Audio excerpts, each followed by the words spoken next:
Mari kita berdoa sebelum mendengarkan firman Tuhan. Terpujilah Allah Tritunggal, terpujilah Allah Bapa yang sudah memanggil kami, memilih kami sebelum dunia dijadikan. Terpujilah Yesus, anak Allah yang maha tinggi, yang telah menebus dosa kami dengan mencurahkan darah-Mu mati di atas kayu salib.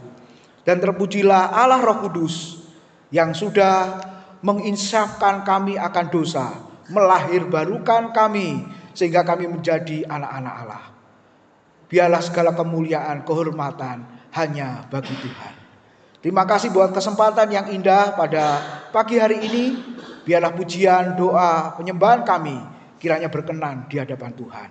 Dan sebentar lagi kami akan diberkati dengan kebenaran firman Tuhan yang boleh terus mengingatkan kami akan kasih setia Tuhan. Dan untuk itu kami meresponinya dengan penuh ucapan syukur kepada Tuhan.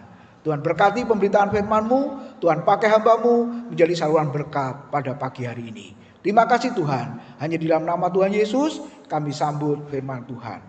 Amin. Ya, selamat pagi Bapak Ibu Saudara, Shalom. Ya, puji Tuhan, hari ini kita boleh kembali ke dalam rumah Tuhan. Kita boleh bersukacita, bersorak-sorai untuk meninggikan Dia. Nah, firman Tuhan pada pagi hari ini Bapak Ibu Saudara terambil di dalam kitab Mazmur pasal yang ke-118 ayat 1 sampai dengan ayat yang ke-2. Tema yang diberikan adalah bersyukurlah kepada Tuhan. Sama-sama kita ucapkan 2, 3. Bersyukurlah kepada Tuhan. Lawan dari bersyukur apa Bapak Ibu? Oh, bersungut. Kata Pak Tony, lawan dari bersyukur adalah bersungut-sungut, atau boleh dikatakan menggerutu. Bahasa Surabaya bilang ngomel gitu ya Bapak Ibu. Tapi sebenarnya ketika ditanya lawan dari bersyukur apa, ya tidak bersyukur. Iya toh Bapak Ibu. Nah, mari kita melihat ayat firman Tuhan Mazmur 118 ayat 1 dan 2, lalu 1 Tesalonika 5 ayat yang ke-18. Kita baca bersama-sama 2, 3. Bersyukurlah kepada Tuhan sebab Ia baik. Bahwasanya untuk selama-lamanya kasih setianya. Biarlah Israel berkata bahwasanya untuk selama-lamanya kasih setianya. 1 Tesalonika 5:18, 2, 3. Mengucap syukurlah dalam segala hal, sebab itulah yang dikehendaki Allah di dalam Kristus Yesus bagi kamu. Dari 3 ayat ini Bapak Ibu Saudara sudah jelas alasan mengucap syukur apa? Yang pertama, sebab Tuhan itu baik. Lalu yang kedua, kita mengucap syukur karena kasih setia Tuhan kekal untuk selama-lamanya. Kalau Bapak Ibu baca ayat 3, 4, 5, di situ dikatakan Israel berkata bahwasanya untuk selama-lamanya kasih setianya. Lalu Harun berkata bahwa untuk selama-lamanya kasih setianya. Kemudian orang-orang yang takut akan Tuhan juga berkata bahwasanya untuk selama-lamanya kasih setianya. Lalu yang ketiga, kita diperintahkan untuk mengucap syukur karena dikatakan apa? Ternyata mengucap syukur itu adalah kehendak Allah. Nah, coba kita renungkan, kita introspeksi diri kita masing-masing, Bapak Ibu Saudara. Kita mengucap syukur apa sebaliknya? Kita bersyukur apa tidak bersyukur? Tadi dikatakan kita bersyukur atau menggerutu, atau ngomel, atau bersungut. Bapak Ibu Saudara, ini mengingatkan kita kepada bangsa Israel di padang gurun ya. Bapak Ibu Saudara, perhatikan yang memimpin orang Israel sendiri sebenarnya siapa? Mereka di padang gurun selama 40 tahun. Yang memimpin mereka berjalan, saudara, siapa sebenarnya? Ya, Tuhan sendiri.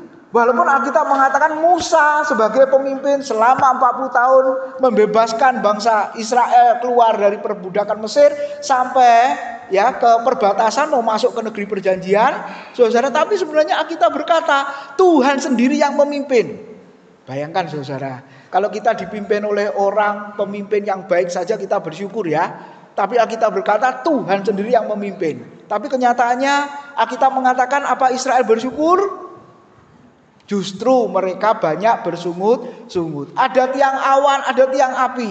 Tidak kepanasan, tidak kedinginan. Harusnya mereka bersyukur. Lalu ada makanan mana yang turun dari surga. Roti yang turun dari surga kata Alkitab. Harusnya mereka bersyukur, tapi mereka juga bersungut-sungut. Kalau Bapak Ibu baca kitab Bilangan, banyak di antara mereka yang bersungut-sungut, memberontak kepada Tuhan.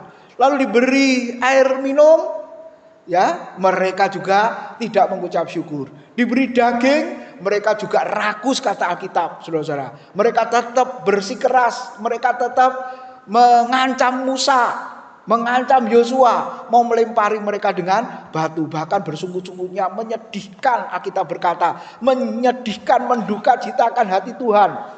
Hati hamba Tuhan Musa juga ketika ada ucapan yang keluar dari mulutnya apa, saudara?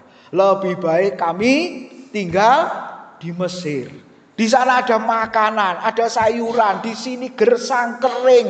Begitu ya, saudara? Apalagi itu perkataan yang menduka citakan hamba Tuhan, menduka citakan juga hatinya Tuhan. Ketika saya dan saudara tidak bersyukur, dan Alkitab berkata bersyukur itu perintah Tuhan, maka kita sudah menduka citakan hati Tuhan. Bahkan kalau Bapak Ibu baca 1 Tesalonika 5, di situ jelas ya, ayat berikutnya mengatakan apa? Jangan padamkan roh. Loh, Roh Kudus kok bisa dipadamkan ya? Ya nggak bisa sebenarnya. Kalau api bisa dipadamkan, tapi Roh Kudus itu ya dia Allah, ya sebenarnya nggak bisa dipadamkan. Dia nggak pernah padam maksudnya. Tapi kitanya kata Alkitab sampai Paulus mengatakan jangan padamkan roh. Kapan orang percaya, kapan saya dan saudara memadamkan Roh Kudus itu? Kapan saudara? Baca ayat sebelumnya itu. Di situ dikatakan apa? Tetaplah berdoa. Kemudian apalagi saudara? Mengucap syukurlah dalam segala hal. Ketika saya dan saudara tidak berdoa, tidak mengucap syukur, tapi sebaliknya menggerutu, bersungut-sungut, ngomel, berarti saya dan saudara sudah memadamkan roh. Dan itu menduka citakan hati Tuhan. Nah Bapak Ibu, apalagi firman Tuhan tadi mengatakan, kenapa mengucap syukur? Karena Tuhan itu baik. Nah Bapak Ibu, kapan engkau mengatakan kepada orang lain bahwa orang itu baik? Pemimpinku baik, bosku baik, temanku baik, keluargaku baik, hamba Tuhan di gereja baik, rekan seiman di gereja baik. Apa ukurannya baik? Apa kira-kira? Loh, oh nggak pernah ngomong, Pak Elkana baik. Atau sebaliknya, Pak Elkana nggak baik gitu? Nggak mungkin ya saudara-saudara. Sebab kalau engkau mengatakan yang sebaliknya, engkau nggak akan di sini, atau Pak Elkana yang nggak ke sini, saudara-saudara. Ya, kapan engkau mengatakan bahwa si A baik, si B baik? Apa ukurannya? Engkau mengatakan baik. Suamiku baik, istriku baik, anakku baik, mantuku baik. Apa ukurannya? Ini ada orang apa enggak ya? Apa ukurannya baik? Oh, nggak pernah ya Bapak Ibu ya? Apa Pak Tony? Hah? Tidak menyakiti aku, makanya dia baik. Suamiku gak pernah menyakiti aku, istriku gak pernah menyakiti aku, makanya dia suami dan istri yang paling baik di dunia ini. Gak ada yang lain. Harus gak ada yang lain, saudara. Kalau ada yang lain namanya lain itu nanti. Apalagi tidak menyakiti aku, mengasihi. Buktinya apa mengasihi? Apa buktinya mengasihi? Melayani. Yang terpenting tadi Pak Tony sudah mengatakan memberi. Ya kan? Apa buktinya memberi? Sering ngajak makan selesai ibadah. Saudara pasti berkata orang itu, nah banter sekarang ngomongnya saudara. Terus ajak saudara jalan-jalan. Oh pasti orang itu baik ya. Tapi coba kalau sebaliknya. Dulu masih sering ngajak makan, sekarang kok enggak ya? Wah dia sudah mulai pelit plus medit. Langsung kita berkata dia tidak baik. Sama seperti seorang anak kecil itu loh. Kalau minta sesuatu sama papa mamanya lalu dituruti, lalu anak itu berkata apa? Papaku baik, mamaku baik. Tapi coba kalau keinginannya nggak dituruti, langsung ngomong papa itu jahat. Saya ingat anakku dulu waktu kecil ya gitu. Kalau semua dituruti ngomongnya baik. Apalagi kalau papanya nuruti, mamanya enggak. Langsung mengatakan apa? Papa baik, mama jahat. Loh, dalam waktu singkat sekejap ya, ketika dituruti ngomong baik, tapi ketika tidak ngomong jahat.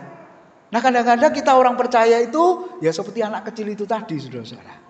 Ya, ketika ABC ngajak makan, ngajak jalan, memberi segala sesuatunya, kita berkata orang itu baik sekali. Bahkan, nah ini gambar apa saudara-saudara? Ini ukuran baik ini. Ketika, nggak tahu ya, gambar apa itu ya kira-kira ya? Orang itu jatuh, orang itu terpuruk, orang itu lagi dalam kesulitan, pergumulan, lalu ada orang lain yang memegang, mengangkat, menarik, memindahkan orang itu dari kedalaman keterpurukan, maka kita berkata orang itu baik. Jadi standarnya baik itu apa? Ketika manusia, ketika siapapun melakukan perbuatan baik, langsung orang mengatakan orang itu baik. Ketika firman Tuhan tadi mengatakan, kenapa kita bersyukur kepada Tuhan? Jawabannya bukan karena manusia itu baik, bukan karena siapapun baik. Alasannya adalah karena Tuhan itu, Allah itu baik. Nah, Bapak Ibu, ukurannya Allah baik itu apa? Kalau tadi Bapak Ibu melihat ukuran manusia itu baik ketika memberi, ngajak makan, ngajak jalan-jalan, terus menolong, melakukan perbuatan baik. Betul ya? Orang itu baik. Nah, kalau kita mengatakan Allah itu baik, ukurannya apa? Ya. Allah itu baik bukan. Nah, seringkali kesaksian di luaran itu, kesaksiannya coba kalau Bapak Ibu dengar orang-orang bersaksi itu loh. Kesaksiannya gimana? Oh, ini dari sakit penyakit yang dokter sudah angkat tangan. Kemudian ketika berdoa berserah kepada Tuhan, ada mujizat kesembuhan ilahi. Lalu kesaksiannya Allah itu baik. Gitu ya saudara-saudara ya. Terus ketika punya pergumulan, ada solusinya, ada jalan keluarnya. Wah, Tuhan itu baik. Ketika apa lagi saudara? Gak punya duit. Ada uang tiba-tiba jatuh dari langit katanya. Ya, coba pernah terjadi enggak yang model begitu ya? Oh, Tuhan itu baik, memberi berkat yang tidak pernah terlihat oleh mata, didengar oleh telinga. Apalagi saudara, timbul di dalam hati. Semua disediakan kepadaku karena aku orang yang mengasihi Tuhan. Allah itu baik. Kalau di luaran, beri tepuk tangan yang terbaik. Gitu ya saudara. Tapi ukurannya Allah itu baik apa? Apa hal yang seperti itu? Aduh, itu bagi Tuhan Bapak Ibu, itu hal yang remeh-temeh sebenarnya. Itu hal yang sangat simple, sangat sederhana. Dan Alkitab mengajarkan bukan hal-hal yang seperti itu. Ukuran Tuhan itu baik. Nah, Bapak Ibu, ini ada satu buku, ya, The Good and Beautiful God. Allah yang baik, Allah yang indah. James Bryan itu, saudara, mau mengatakan kebaikannya Tuhan, keindahannya Tuhan itu diukur dari apa? Kemudian orang percaya harus mengalaminya. Nah, ini materi pemuritan di tempat kami. Kita ajarkan di sekolah minggu, Bapak Ibu. Saya kan ngajar sekolah minggu ya. Ada 4 kelas, dari anak kecil, sedang, besar, orang tua. Jadi barengan sebelum ibadah jam 9, 7.45 masuk kelas, Bapak Ibu. Nah, sekolah minggu dewasa kita sedang membahas buku Allah yang baik, Allah yang indah itu. Mengalami Allah yang baik, mengalami Allah yang indah. Ini sampai di bab 5. Buku itu menjelaskan kenapa mengucap syukur, karena Allah itu baik. Allah itu kudus, Allah itu murah hati, gitu ya. Allah itu dapat dipercaya. Nah, tentunya dengan pengalaman masing-masing dari setiap jemaat, kita diskusi, kita berbagi pengalaman Tuhan yang baik dan yang indah itu seperti apa. Kalau belum dialami Bapak Ibu, maka dipastikan orang Kristen itu sulit untuk bersyukur. Apa buktinya sulit untuk bersyukur? Untuk beribadah saja gak bersemangat. Contoh sederhana ya, saudara. Saya kadang sedih sekali Kenapa kok tidak beribadah? Jawabnya dengan enteng, dengan ringan, dengan tanpa dosa. Berkata apa? Kan minggu depan masih ada hari Minggu. Betul ya? Betul. Ini tidak di sini ya, jemaat tempat saya. Jadi kalau saya tanya, kenapa kok nggak hadir? Walah Pak Tim, kan minggunya nggak hari ini tok toh ya. Minggu depan kan masih ada. Apalagi minggu depan ini Prapaskah nih. Gereja ngadakan ibadah Senin, Selasa, Rabu, Kamis, Jumat sampai Jumat Agung, kemudian minggunya kebangkitan. Jadi kalau minggu ini nggak datang kan masih ada besok. Saudara yakin percaya kalau Prapaskah Senin, Selasa, Rabu, Kamis, Jumat itu hadir? Pasti jawabannya apa? Kerja pulang malam. Nah, alasannya begitu lagi. Nah Bapak Ibu, kalau orang Kristen dengan ringan, dengan santai berkata, minggu besok kan masih ada. Dia nggak sadar kalau minggu besok belum tentu dia ada. Betul, saudara. Bulan depan kan masih ada Pak Tim. Nggak itu perjamuan suci nggak apa-apa, perjamuan kudus nggak apa-apa, kan bulan depan masih ada. Bulan depannya masih ada, tapi engkau belum tentu ada. Mantan murid saya kemarin meninggal, Bapak Ibu, umur masih 30-an tahun. Gitu ya. Jadi meninggal itu tidak harus umur tua. Amin. Meninggal tidak harus sehat. Kalau sakit gak usah diomong Bapak Ibu. Tapi sehat-sehat bisa meninggal gak? Bisa. Bangun tidur lupa bangun. Tidur lupa bangun. Bisa. Nah seharusnya orang Kristen alasannya bukan itu. Harus beribadah, harus bersyukur. Buktinya apa? Beribadah kepada Tuhan. Dengan penuh sukacita, dengan penuh semangat. Melayani pekerjaan Tuhan dengan antusias. Kenapa? Karena aku sudah mengalami Tuhan yang baik dan Tuhan yang indah. Apa Tuhan yang baik dan Tuhan yang indah? Yang sudah kita alami. Ya bukan mengalami mujizat-mujizat itu tadi saudara-saudara. Tapi yang terpenting adalah hari ini kita peringati perjamuan kudus. Tuhan yang baik, Tuhan yang indah itu apa? Ketika dia yang tidak seharusnya mati, mau mati. Saya dan saudara yang seharusnya mati karena dosa kita, dihukum kekal, kita dihidupkan oleh Allah selama-lamanya. Itu kebaikan Tuhan. Amin, saudara. Jadi bukan sekedar yang kita alami di dunia ini, tapi yang terpenting adalah, dan itu adalah Injil, ketika dia adalah Allah yang maha tinggi, mau merendahkan serendah-rendahnya, jadi hamba mati terhina di atas kayu salib demi mengasihi saya, mengasihi saudara orang yang berdosa.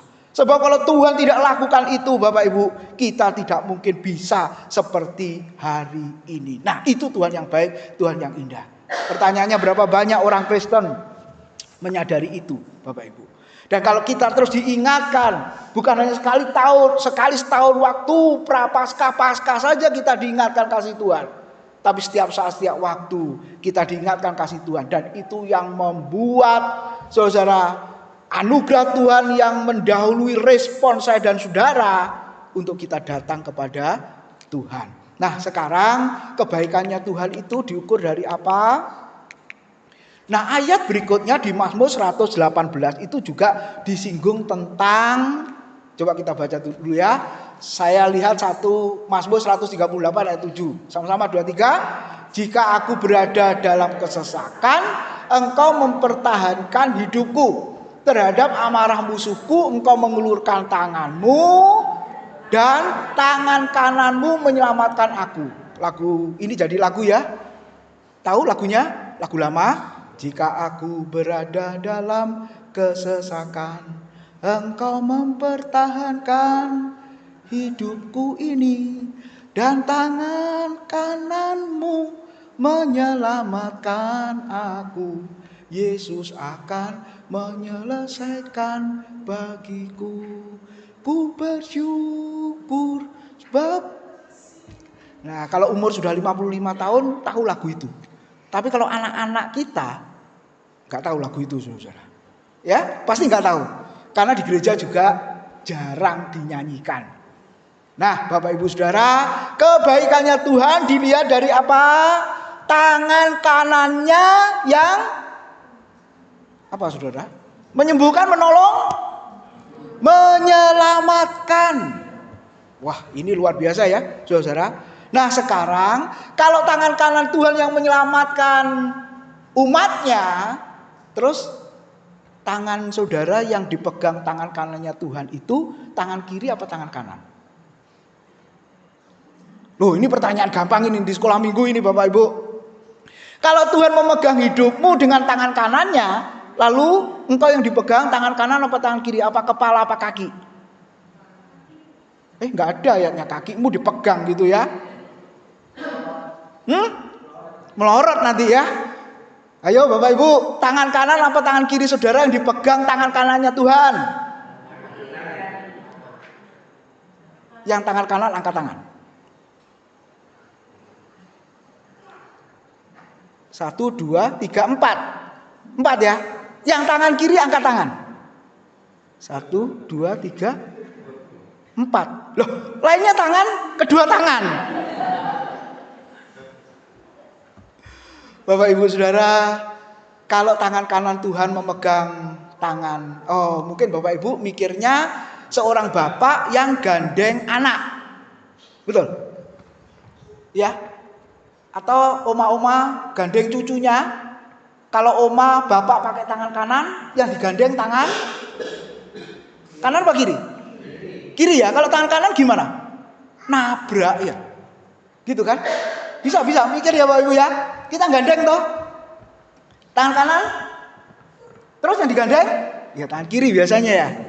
Tapi coba Bapak Ibu renungkan. Ternyata ini gambar apa ini?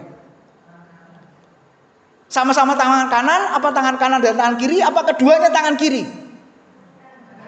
Nah, sama-sama tangan kanan ya. Betul, Bapak Ibu, sama-sama tangan kanan. Ternyata, yakin. Coba kita baca.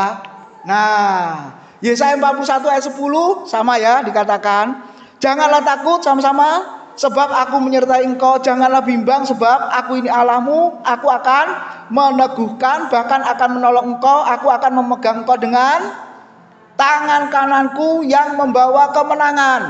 Tangan kanan Tuhan yang membawa kemenangan, yang menyelamatkan saya dan saudara. Lalu ayat 13, sebab sama-sama, aku ini Tuhan Allahmu memegang tangan kananmu dan berkata kepadamu, janganlah takut, akulah yang menolong engkau.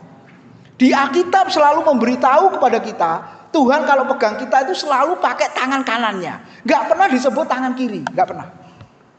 Jadi tangan kananku apa tanganku gitu saja. Tapi gak pernah disebut tangan kiri. Dan ternyata saya dan saudara itu dipegang oleh tangan kanannya Tuhan dengan apa saudara? Tangan kanan kita. Bapak bisa bayangkan enggak? Tangan kanan Tuhan, tangan kanan kita. Nah itu kebaikannya Tuhan, Bapak Ibu Saudara. Nah ternyata apa maknanya? Memang ini figuratif ya. Tangan kanan itu bicara kekuasaan, otoritas, perlindungan, kekuatan, kebijaksanaan dan kemampuan Tuhan untuk bertindak dan memelihara saya dan saudara. Jadi gak boleh bingung lagi. Loh Allah itu roh kok punya tangan, Allah itu roh kok punya kaki, Allah itu roh kok bisa lapar, kok bisa nangis, bahkan bisa mati. Akhirnya orang yang bingung ini meninggalkan Kristus, meninggalkan iman Kristen. Akhirnya dia gak mau menjadi pengikut Kristus. Ketika ditanya, katanya Allah itu Tuhan, kok bisa mati? Makanya itu aku memandang Alkitab tidak masuk akal, dan aku mau percaya yang masuk akal. Bodoh orang yang seperti ini. Kalau bahasa media sosial itu adalah botol. Apa itu? Bodoh dan tolol. Iya loh, Bapak Ibu, betul? Ini seperti Esau yang menjual hak kesulungannya dengan sepiring kacang merah. Kesenangan sesaat, kesenangan sekejap karena menuruti nafsu. Bapak Ibu Saudara, lihat ya, ketika diwawancarai, kenapa engkau enggak jadi orang Kristen lagi? Iya, aku ini bingung. Masa katanya Tuhan, kok bisa lapar, bisa nangis, bahkan bisa mati. Makanya saya meninggalkan Tuhan. Bapak Ibu, bahasa Alkitab, hei kamu orang bodoh, betapa lambannya hatimu. Terjemahan lain mengatakan pulis itu artinya tolol. Jadi sebenarnya itu bukan bahasa media sosial, itu bahasanya Tuhan Yesus kepada Kleopas dengan temannya yang tidak mengerti siapa Kristus, sudah berjalan bersama ngobrol, tetap gak kenal Yesus. Karena dia tidak mengalami Tuhan yang baik dan Tuhan yang indah. Nah Bapak Ibu, ini bahasa figuratif. Nah jadi kalau kita renungkan, apa itu disebut Tuhan yang baik? Dan itu yang merupakan alasan saya dan saudara bersyukur kepada Tuhan. Ternyata tangan kanan Tuhan memegang tangan kanan dan saudara ketika apa? Mengangkat dari kebinasaan. Ini kebaikannya Tuhan. Dan ini yang membuat saya dan saudara bersyukur kepada Tuhan. Mazmur 103 ayat yang keempat mengatakan, Dia, yaitu Tuhan yang sama-sama menebus hidupmu dari lubang kubur, yang memahkotai engkau dengan kasih setia dan rahmat. Lubang kubur ini bukan secara fisik ya. Kalau kita semua nanti mati ya dikubur, dimakamkan atau dikremasi. Tapi yang dimaksud lubang kubur di sini adalah kematian kekal, kebinasaan. Nah Bapak Ibu, gambarannya orang itu sedang jatuh ke dalam lumpur. Pernah nonton film orang yang masuk ke dalam lumpur? Atau saudara melihat, atau saudara mengalami ketika melakukan healing, jalan-jalan lewati hutan, tiba-tiba terjebak gitu ya ke lumpur. Bapak Ibu, apa yang dilakukan oleh orang yang terjebak di dalam lumpur? Semakin dia bergerak, semakin dia keluar dari lumpur? Enggak. Semakin terhisap oleh gaya gravitasi ya Bapak Ibu. Nah sama. Orang yang berdosa digambarkan seperti masuk ke dalam lubang kubur, lubang lumpur. Kalau semakin dia banyak bergerak, semakin kuasa dosa itu, kuasa gravitasi bumi itu menarik dia ke bawah sampai dia mati, sampai dia binasa. Ketika dia bergerak dengan cara apa? Melakukan perbuatan baiknya dengan amal-amalnya. Memberi persembahan yang sangat banyak, hidup suci, hidup saleh, berusaha seperti itu. Itu bagaikan orang yang terjebak di dalam lumpur terus bergerak. Melakukan perbuatan baiknya, doa terus, ibadah terus. Karena itu agamawi, legalisme Bapak Ibu, dia semakin tersedot, terhisap ke bawah. Terus bagaimana supaya orang yang jatuh ke lumpur ini bisa keluar dari lumpur? Gimana caranya Bapak Ibu? Kalau dia berteriak minta tolong, berseru tolonglah, tolonglah. Kalau tidak ada orang yang datang, bisa keluar dari lumpur? Enggak bisa. Jadi kata Alkitab dipastikan dengan usaha manusia, tidak bisa manusia itu menyelamatkan dirinya dari kubangan dosa. Makanya harus ada kuasa di luar dirinya. Harus ada tangan di luar tangannya. Bapak Ibu Saudara, yang menghampiri, mendatangi, terus memegang, lalu apa Saudara? Menarik, memindahkan orang itu dari lumpur, dosa, maut, kematian kepada kehidupan. Dan Yesus berkata di Yohanes 5, kalau Bapak Ibu baca, barang siapa percaya kepadaku dan percaya kepada firmanku, dia memiliki kehidupan yang kekal. Sebab dia sudah pindah dari maut kepada hidup. Bapak Ibu, berapa banyak orang Kristen menyadari ini? Dan itulah sebenarnya kebaikan Tuhan. Itulah yang menjadi alasan saya dan saudara bersyukurlah kepada Tuhan. Karena dia itu baik. Apa bukti dia baik? Mau dengan kasihnya mengangkat saya dan saudara dari kebinasaan. Lalu yang kedua Bapak Ibu, apa artinya? Itu yang di sebelah kanan itu gambar siapa saudara ya? Masa mudaku dulu ya. Waktu umur berapa ya? Waktu Gracia anak saya nomor 2 itu umur 3 tahun. Dia lahir tahun 2006. 2009 berarti umur saya 39 waktu itu. Nom ya, ganteng Bapak Ibu ya, kalau masih muda, kalau sudah tua hancur kayak gini. Nah Bapak Ibu, apa arti Tuhan memegang dengan tangan kanannya Dan yang dipegang saya dan saudara itu adalah tangan kanan kita. Maknanya yang kedua apa? Ternyata Tuhan menggendong, memeluk Bapak Ibu. Coba tangan kanannya berdekatan enggak? Tangan kanan saya sama tangan kanan anak saya berdekatan enggak? Gambar di sebelah itu Tuhan Yesus waktu gendong anak-anak itu Bapak Ibu, sampai dia berkata, jangan usir anak-anak ini ya, aku akan berkati anak-anak ini. Nah, ini merupakan relasi Bapa dengan anak Bapak Ibu. Kenapa anak-anak itu digendong? Kenapa anak-anak itu dipeluk? Nah, anak saya Gracia itu kan gembeng, mewean, nangisan Bapak Ibu. Waktu itu dia di IPH ya, apa ini? Playgroup ya, waktu itu Bapak Ibu. Itu kalau saya antar ya aman dia. Istri saya kerja, jadi yang antar jemput saya. Lalu saya kirim, saya di sekolah, lalu gurunya nyambut. Gurunya kalau nyambut ini baik loh, saudara-saudara. Digandeng, ya. Lalu yang kedua apa? Kalau dia nangis, nah anak saya ini langganan nangis, digendong Bapak Ibu, dipeluk, ya. Tetap nangis karena dia maunya yang gendong, yang peluk itu saya. Gitu. Ketika saya gendong, saya peluk, diem. Lalu saya tanya, kenapa nangis? Takut. Loh, takut sama siapa? Orang. Loh, kalau sama harimau nggak takut. Loh, malah aneh, saudara-saudara ya. Sama orang takut, sama harimau nggak takut gitu ya. Nggak. Nah, takut, betul ya. Anak kecil kan gitu, Bapak Ibu. Itu lebih baik daripada seperti piala bergilir, diajak orang nggak pernah nangis. Itu alamat diculik loh Bapak Ibu ya. Kan nggak peduli dia siapa, pokoknya digendong, merasa aman, merasa tenang, betul, saudara. Nah, anak saya itu takut, nangisan gitu ya Bapak Ibu. Ketika digendong, dipeluk, dia diam. Besoknya gitu juga, baik-baik. Hari itu mau dada, ya sudah. Besoknya nangis lagi, digendong lagi. Nah, Bapak Ibu saudara, ketika tangan kanan Tuhan memegang tangan kanan saya dan saudara, mungkin kita bagaikan seorang anak umur 3 tahun tadi ya, yang hidupnya penuh dengan ketakutan, kegelisahan, merasa tidak aman Bapak Ibu saudara. Ketika engkau percaya kepada Tuhan, engkau merasa aman. Karena Tuhan yang gendong, Tuhan yang peluk kita. Nah, apa artinya Tuhan menggendong? Nah, ini ayat yang terkenal ya. Yesaya 46 ayat yang keempat. Sama-sama 2-3. Sampai masa tuamu aku tetap dia. Dan sampai masa putih rambutmu aku menggendong kamu.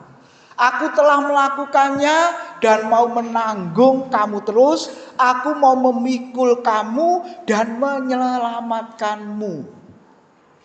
Ayat ini pernah saya sampaikan kepada seorang oma, orang tua ya, waktu saya dan istri besuk ke rumahnya. Ya lebih tepatnya mantan murid saya. Murid saya kan tua-tua Bapak Ibu ya. Sudah kenal, waktu itu saya baru pertama kali ngajar umur 25 tahun ya, sampai hari ini berarti sudah tahu kenal dia itu berapa Bapak Ibu ya? Sekitar ya 30-an tahun kenal keluarga ini. Suaminya sudah dipanggil Tuhan duluan, sama-sama murid di STT, saya mengajar, nah saya kenalnya di situ. Sampai hari ini hubungan kami baik. Terakhir saya dengar dia sakit, kena stroke dan lain sebagainya. Lalu saya sama istri datang ke rumah, ternyata masih ingat saya. Oh, Pak Timotius ya. Walau waktu online awal-awal COVID itu masih ikut kelas online Bapak Ibu. Setelah itu terakhir anaknya cerita nggak bisa aktif karena sakit dan lain sebagainya. Lalu kita datang ke sana. Kemudian ibu ini berkata, aku ini kok sakit-sakitan ya. Gak bisa tuh sembuh total gitu. Waduh, kalau ada orang sakit minta sembuh total, sembuh sempurna, jangan panggil saya saudara. Kenapa? Kalau panggil saya doakan sembuh selama-lamanya. Apa artinya sembuh selama-lamanya? Diadiasa Bapak Ibu. Gitu ya. Kok gak bisa ya sembuh selama-lamanya? Sembuh dengan baik gitu loh Pak. Dia di kursi roda, bisa jalan. Bahkan sebelumnya itu masih bisa naik sepeda ontel loh Bapak Ibu ke gereja. Karena ada ibadah lansia, pagi mulainya jam 6 saya juga melayani. Ya, rekan-rekan yang lain ya sudah oma-oma semua. Mereka juga gitu ngomongnya, Pak Tim, saya ini sembuh, sehat seminggu, 2 minggu masuk rumah sakit. Sehat lagi seminggu, masuk lagi sebulan. Kok nggak bisa ya Tuhan sembuhkan, sehat terus gitu. Kalau seandainya Tuhan ada di sini, Tuhan akan berkata begini. Kalau kamu sudah tua, sehat terus, matimu kapan? Ya toh, saudara? Karena caranya aku memanggil kamu ya salah satunya melalui sakit penyakit. Nah, saya mengatakan kepada ibu itu, Bu, kalau namanya usia sudah bertambah, justru itu alkitabiah. Loh, kok bisa alkitabiah? Iya, Paulus mengatakan apa? 2 Korintus 5. Meskipun manusia lahiriah kami semakin merosot, berarti semakin tua semakin merosot, semakin tua semakin lemah. Betul, saudara. Tapi yang penting adalah manusia rohanimu, batiniamu harus semakin kuat, dibaharui dari hari ke hari. Itu yang penting. Tapi celakanya secara fisik lemah, rohanimu juga lemah. Itu bahaya, saudara-saudara. Itu satu penderitaan yang luar biasa sebenarnya. Tapi yang secara natural kita nggak bisa abaikan. Ya sudahlah, itu natural. Yang terpenting, nah ini saya sampaikan. Kita mengatakan apa? Sampai masa tuamu. Berarti waktu tua, sudah tua baru digendong Tuhan. Apa sebelumnya sudah digendong Tuhan? Kalau saya dan saudara sebagai anak Tuhan, seperti seorang anak kecil tadi, kita sudah digendong kan? Ayo, namanya bayi baru lahir, digendong nggak? Atau suruh jalan sendiri, suruh makan sendiri? Nggak ada, saudara-saudara. Digendong sama orang tuanya. Betul? Sama. Saya dan saudara, saya dan ibu, saya bilang, dari kita percaya Yesus sampai sekarang, bahkan sampai tua, sampai putih rambut, asli gak disemir gitu Bapak Ibu ya. Tuhan menggendongmu. Ibu percaya Tuhan menggendong? Ketika Tuhan menggendong bagaikan seorang anak, pasti dia akan mengalami keamanan, ketenangan, kedamaian. Tadinya nangis, dia nggak mungkin nangis lagi.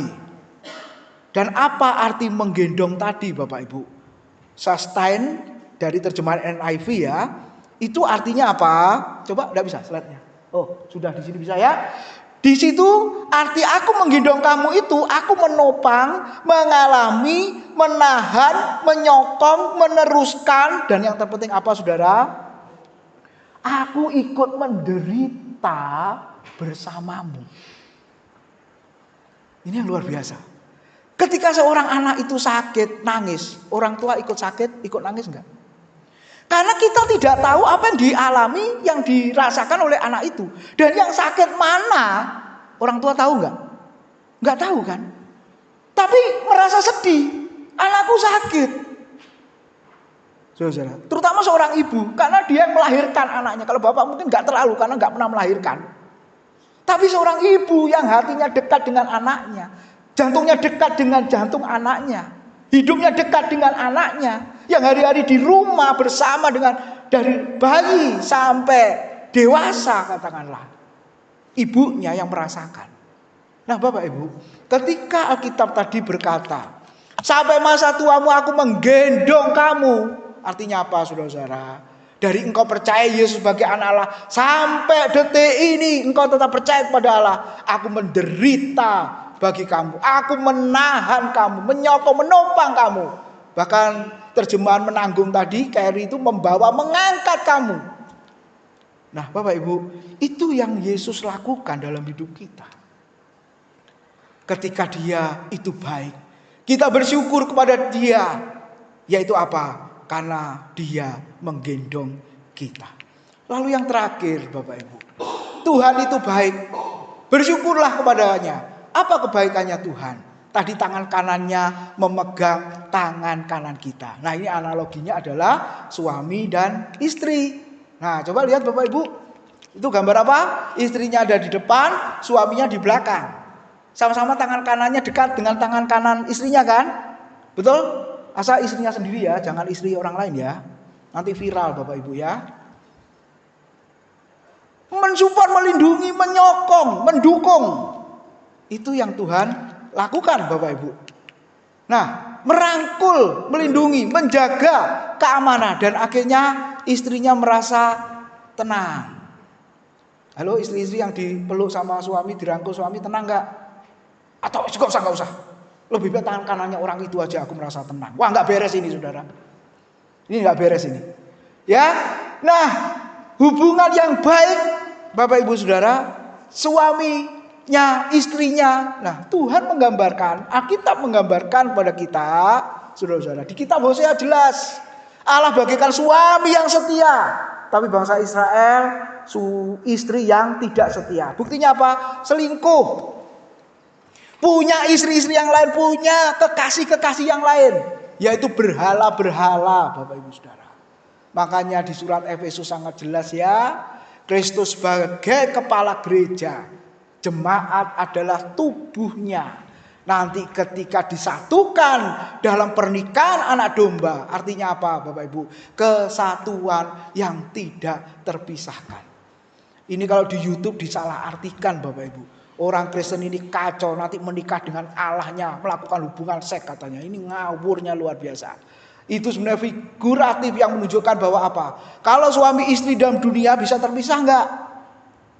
Karena kematian terpisah, karena perceraian juga terpisah Bapak Ibu.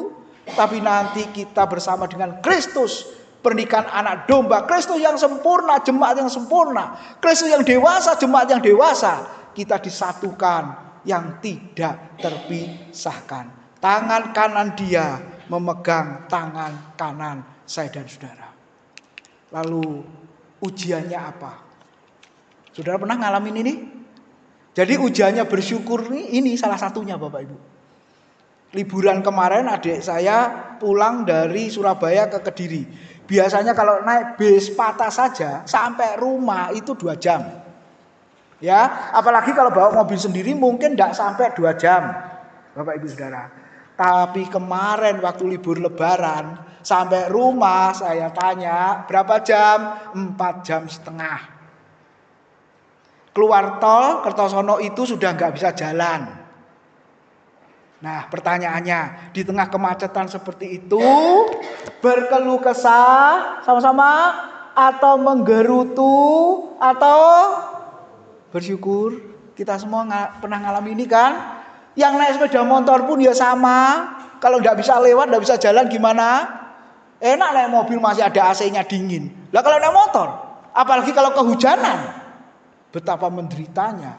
Dan ujiannya, tesnya adalah saya dan saudara bersyukur atau menggerutu, bersyukur atau berkeluh kesah. Kalau Bapak Ibu dalam situasi yang seperti ini, berkeluh kesah, lalu menggerutu, Bapak Ibu, kira-kira ngubah keadaan enggak? Tetap ngalami macet enggak? Tetap macet kan? Tetap di dalam mobil yang seperti ini kondisinya enggak? Jadi firman Tuhan mau mengajarkan apa kepada kita? Kalau Bapak Ibu mengalami segala hal, bagaikan saudara naik kendaraan terjebak macet, ingat, berkeluh kesah tidak mengubah keadaan. Menggerutu, ngomel-ngomel juga tidak mengubah keadaan. Jadi kalau semuanya itu enggak mengubah keadaan, kalau begitu bersyukur mengubah keadaan enggak? Kecuali bersyukur bisa mengubah keadaan. Keadaan yang seperti apa? Bukan keadaan di luar tetap macet.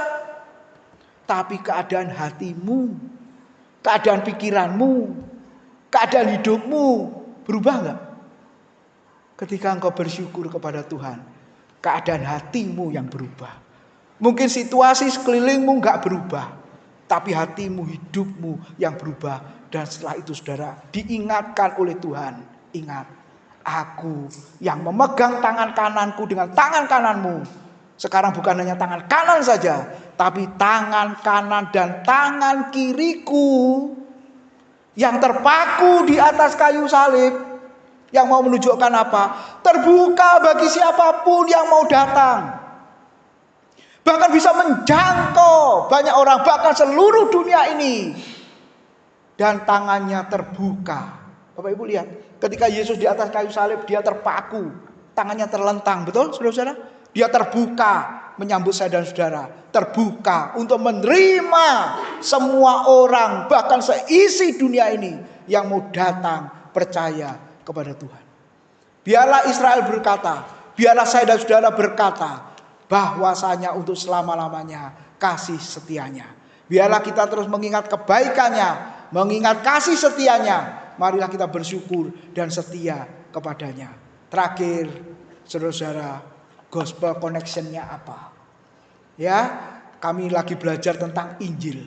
Setiap khotbah, setiap apapun harus dikoneksikan dengan Injil, dengan anugerah, dengan salib Kristus. Sama-sama 23, Filipi 2 ayat 8. Dan dalam keadaan sebagai manusia, Yesus itu telah merendahkan dirinya dan taat atau setia sampai mati, bahkan sampai mati di atas kayu salib. Itulah kebaikannya Tuhan dan kita patut bersyukur kepadanya. Amin. Mari kita berdoa. Terima kasih buat kebenaran firman-Mu. Biarlah kami terus melihat salib Kristus. Itu bukti kebaikan-Mu dalam hidup kami ya Tuhan. Ampuni kami, seringkali kami tidak bersyukur. Kami kurang bersyukur. Bahkan kami sebaliknya menggerutu berkeluh kesah di hadapan Tuhan. Tapi biarlah firman-Mu pada siang hari ini mengingatkan setiap kami. Untuk kami terus mengucap syukur. Karena itu kehendak Tuhan. Karena itu yang Kau perintahkan. Karena Engkau adalah Allah yang baik dan Allah yang indah. Izinkan kami terus mengalami kebaikan dan keindahan Tuhan dalam hidup kami. Dalam nama Tuhan Yesus kami sudah berdoa. Amin.